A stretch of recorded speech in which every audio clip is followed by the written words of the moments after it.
So we were looking at the 8 queens problem, and our solution involved representing the board which squares are under attack and placing the queens one by one. One feature of this solution is that we had to keep passing the board through the functions in order to update them or to resize them, to initialize them and so on, because the board had to be updated through each function. Now the question is, can we avoid passing the board around all over the place?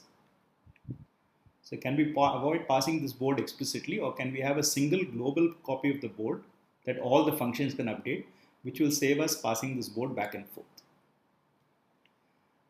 So this brings us to a concept of scope. So the scope of a name in Python is the portion of the code where it is available to read and update. Now by default in Python, scope is local to a function. We saw that if we use a name inside a function, then that is different from using the same name outside the function.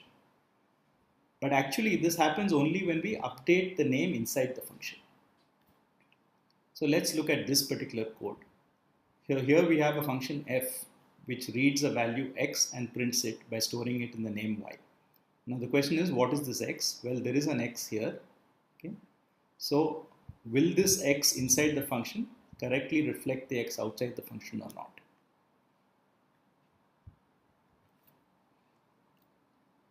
So here we see that function. We have written a file f1.py which contains exactly that code. So we have a function f which reads an x from outside and tries to print it. Okay, and if we run this, then indeed it prints the value 7 as we expect. So y gets the value 7 because x has the value 7 outside, and that x is inherited inside the function from inside f. So this works. Now what if we do this?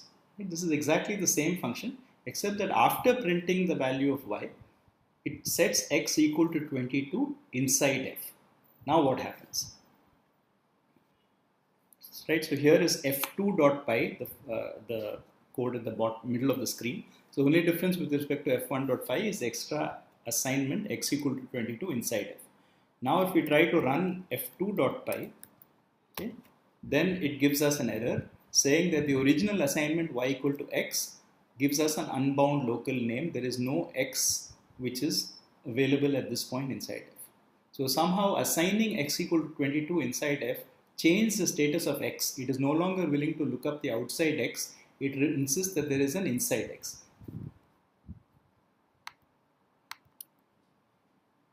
Okay, so this gives us an error. So if x is not found in f, Python is willing to look at the enclosing function for a global x. However, if x is updated in f, then it becomes a local name and then it gives an error. So strictly speaking, this applies only to immutable values.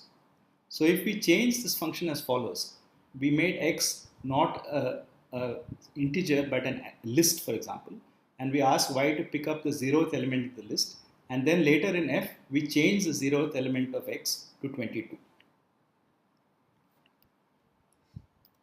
So here we have this function in which we now change x from an integer to a list, and then we try to assign it in y, but we update that list inside the function, and then if we run it, then it does print the value 7 as we expect. So this works. So if we have an immutable, if we have a mutable value, then we can actually change it inside f and nothing will happen. So global names that point to mutable values can be updated within a function. In fact, this means therefore that the problem that we started out to solve, namely how to avoid passing the board around with inside 8 queens, actually requires no further explanation, since board is a dictionary to the mutable value, and in fact we can write 8 queens in such a way that we just ignore passing the board around. We change all the definitions so that board doesn't occur and it works fine.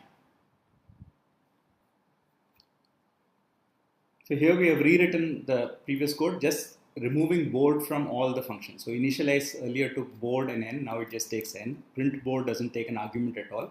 And all of them are just referring to this global value board, which you can see everywhere, right? So we have this global value board here, which is being referred to inside the function. And it doesn't matter that it's not being passed because this is a mutable value. So it's going to look for the value which is defined outside, namely this empty dictionary. And then all these functions like place queen or undo queen or add queen just take the relevant parameters and implicitly refer to the global value of board. So if we run this now, this global version, we get exactly the same output. So as we said, for our purpose, which is to fix that 8 queens problem without having to pass the board around, the fact that Python implicitly treats mutable global names as updatable within a function is all that we need.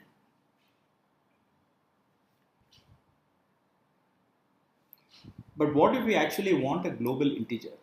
Okay. Why would we want a global integer? Well, suppose, for instance, we want to count the number of times a function is called. So every time a function is called, we would like to update an integer inside this function. But that function, that integer cannot be a local name to the function because that local value will be destroyed when the function ends. We want it to persist. So it must be a value which exists outside the function.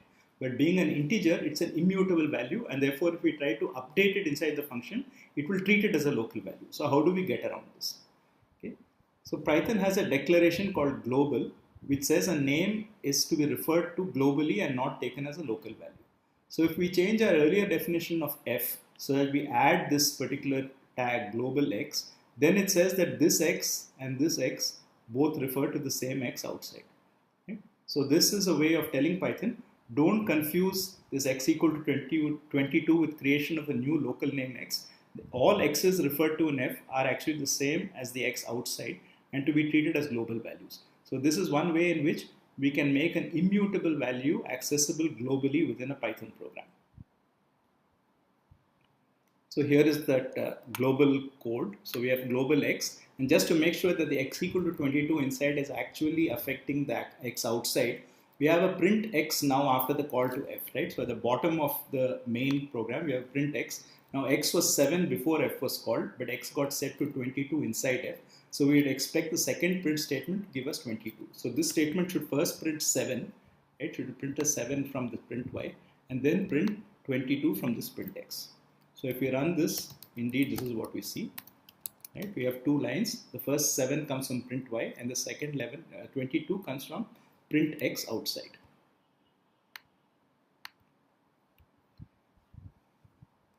So while we are on the topic of local scope, Python allows us to define functions within functions. So here, for instance, the function f has defined functions g and h. G of a returns a plus 1, h of b returns 2 times b. And now we can update x, for instance, y, for instance, by calling g of x plus h of x rather than just setting it to the value x. Now the point to note in this is that these functions g and h are only visible to f. So they are defined within the scope of f. So they are inside f, right? So they are inside f, and hence they are not visible outside. So from outside, if I ask g of x at this point, this will be an error because it will say there's no such g defined. So if we can define, so this is useful because now we can define local functions which we might want to perform some specialized task which is of relevance to f, but it should not be a function which is exposed to everybody else, and this is possible here. Now, of course, the same rules apply. So if we look up x inside g or h, so if you look up an x here, it will first try to look up an f.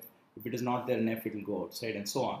Okay? So either we can declare it global, in which case we can update it within g or h, or it will use the same rule as before. If we don't update an immutable value, it will look outside. And if it is a mutable value, it will allow us to update it from inside. Now there are some further refinements. So Python has an intermediate scope called non-local, which says within g and h refer to the value inside f, but not to the value outside f.